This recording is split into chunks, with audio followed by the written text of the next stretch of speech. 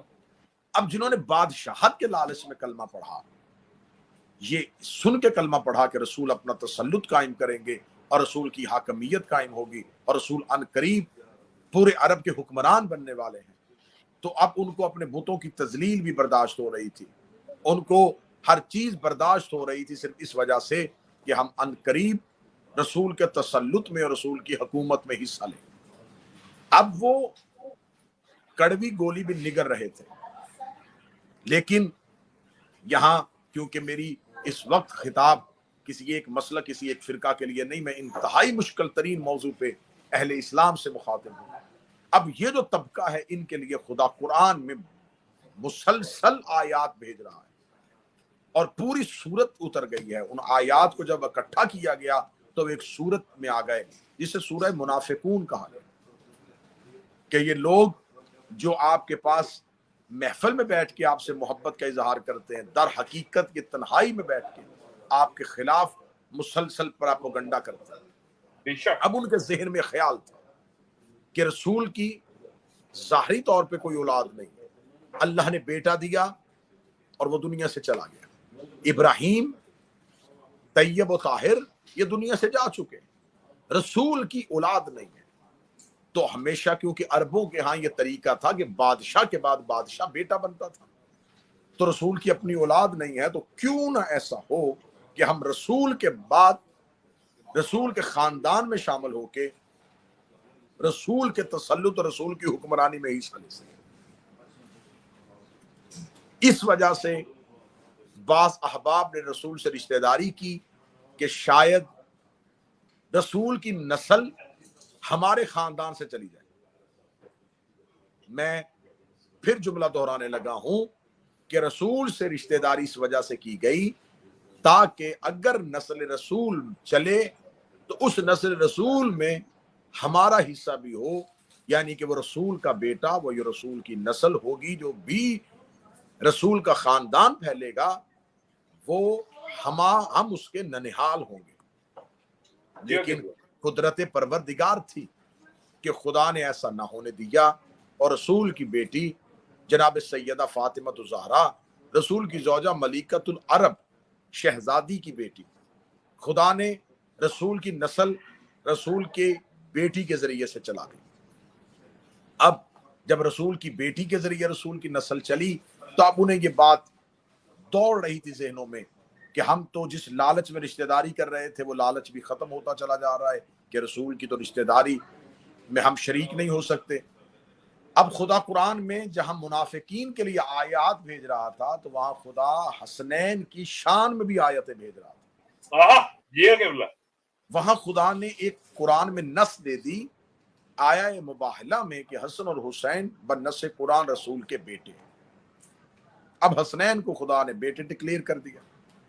لیکن اب بھی ان کے ذہن میں یہ لالچ تھا کہ کیونکہ یہ بچے ہیں اور بچہ جانشین کیسے بنے گا، ہم خلافت چھین لیں گے، ہم حکومت میں حصہ داری بنا لیں گے۔ صاحبان ہوا یہ کہ رسالت مآب کی زندگی جب بالکل اختتامی مراحل میں پہنچتی ہے تو رسالت مآب اپنی زندگی کے آخری سال میں 18 ذی الحجہ کو حجۃ الوداع کے موقع پہ واپس پلٹتے ہوئے غدیر خم پہ امیر المومنین کی ولایت اور امامت کا اعلان کر دیتے ہیں اور لوگوں سے اپنی زندگی میں علی کی بیعت لے لیتے ہیں۔ نعرہ حیدری یا علی علی علی علی۔ میں بہت سی چیزیں بہت سے حقائق سے نکلتا چلا آ رہا ہوں اور بڑی جلدی سے نکلتا چلا آ رہا ہوں کیونکہ وہ حقائق آپ کے سامنے عیاں ہیں کہ کون کون سی آیات علی کی شان میں آئیں، رسول نے کون کون سی حدیثیں کہیں، کون کون سی امیر المومنین کے بارے میں رسول کی حدیث تھی۔ میں ان ساری چیزوں سے گزرتا آ رہا ہوں کیونکہ وہ چیزیں آپ کی سنی ہوئی ہیں۔ میں اس چیز کی جانب بڑھنا چاہ رہا ہوں جس کو کم پڑھا جاتا ہے اور جو پوشیدہ رکھی جاتی ہے۔ اب رسالت مآب نے جب غدیر خم پہ مولا علی کی حکومت کا اعلان کیا تو اب یہاں میری